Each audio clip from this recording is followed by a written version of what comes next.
देखिए, माननीय प्रधानमंत्री जो बिहार के धरती से कह के गए थे, पाकिस्तान को संदेश देने का जो काम किए थे, आतंकियों को जो संदेश देने का काम किए थे, वो करके दिखाए। पूरा पाकिस्तान आज बाप बाप कर रहा है, बूंद बूंद के लिए पाकिस्तान तरस रहा है। वो उन बातों का उन्होंने जिक्र किया और बिहार उनके दिल में है। बिहार में जब जब आते हैं तो बिहार में बड़ा सौगात दे के जाते हैं और हजारों करोड़ का शिलान्यास, हजारों करोड़ का उद्घाटन वो करके गए हैं। और जिस तरह से उन्होंने आतंकवाद से लेकर के अपराध पर बोले हैं, बिहार के अपराध पर बोले हैं, तो बिहार में अब वो दिन नहीं आने वाला है, जंगल राज नहीं आने वाला है। जिस समय बिहार में उद्योग का अपहरण चलता था और अपहरणकर्ता सीएम हाउस में रहा करते थे, सीएम हाउस में डील होता था कि कितना करोड़ लेना है, कितना लाख लेना है, वो दिन बिहार में अब नहीं आएगा।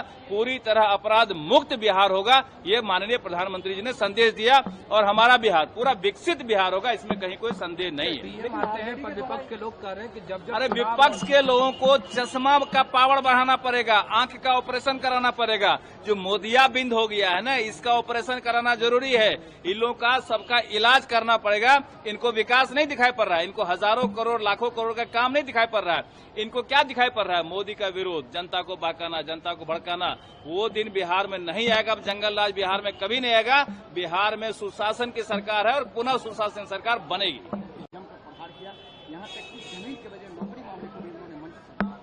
देखिए, जो प्रधानमंत्री जी जो बात कर रहे हैं, सब बात में सत्यता है, क्योंकि प्रधानमंत्री जी ने बिहार आने के बाद बिहार की जनता से देश को एक संदेश दिया था बिहार की धरती से, और ऑपरेशन सिंदूर उसके बाद उन्होंने करके जो उन्होंने कहा वो करके दिखाया है।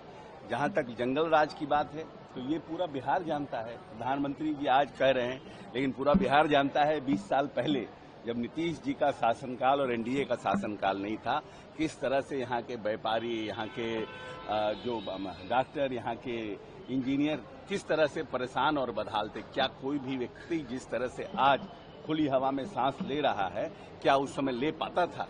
कोई व्यक्ति चाहता था कि हम यहाँ पर संपत्ति बनाएं, गाड़ी खरीदें, तो उसको 10 बार सोचना पड़ता था। वो अपना बेटा स्कूल से समय पर आएगा कि नहीं आएगा, इसकी भी निश्चिंता नहीं थी, क्योंकि एक नया जो रंगदारी टैक्स उस समय और अपराध में अपहरण का नया उद्योग शुरू हुआ था। तो जो प्रधानमंत्री कह रहे हैं तो पूरे बिहार की जनता जानती है।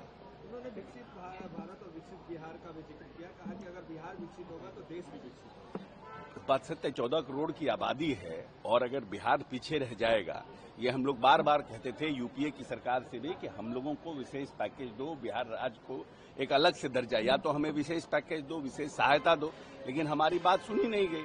और जब हम लोग इधर आए हैं तब से माननीय प्रधानमंत्री जी लगातार बिहार को मदद कर रहे हैं, चाहे ऊर्जा का सेक्टर हो, मूलभूत संरचना में अगर सड़क का सेक्टर हो, हमारे यहाँ जो बाढ़ की हमारी समस्या थी उसका सेक्टर हो। 5,000 करोड़ रुपया उन्होंने पिछली बार दिया, पिछले के बजट में भी उन्होंने इसके जिक्र किया।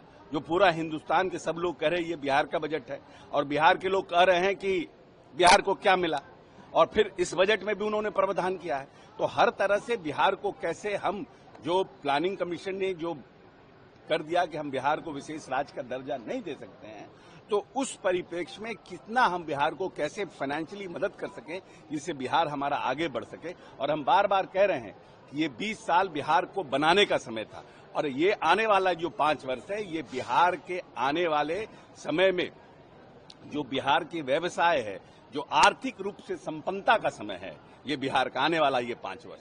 इसीलिए बिहार की जनता को सोच समझ कर वोट, जितना 20 साल बनाने में लगा है, जितना जो उनका शासनकाल है जिसमें उन्होंने बिहार को बिगाड़ा है, उस 20 साल में नीतीश जी ने इस बिहार को संवारने का काम किया है।